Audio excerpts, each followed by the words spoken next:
Business News. Kwarta, kwarta, kwarta.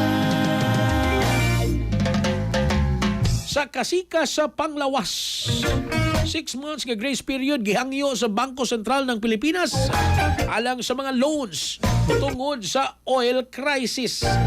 Si katropang Cristel Joy Felerca sa report.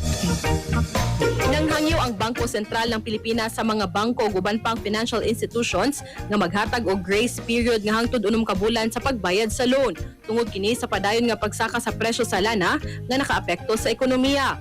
Sa pahayag sa BSP, gihangyo usab ang mga bangko nga ipalugway ang bayranan sa agricultural loans hangtod usa ka tuig depende sa assessment sa matag bangko. Suma pa sa ahensya, ang maong laka ang gitumong aron nga masuportahan ang pagpangutang o makatabang sa recovery sa mga nangutang samtang nagkataas ang presyo sa enerhiya.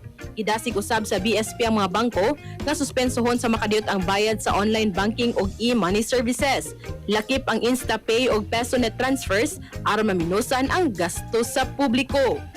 Para sa atong mga katropa nga gustong palig-uno ng immune system, malikayan ng ubo, hilan at labad sa ulo ug di makahilab sa tiyan, ang Santon Vitamin C, the alkaline vitamin C maoy haom alang kanato mga katropa.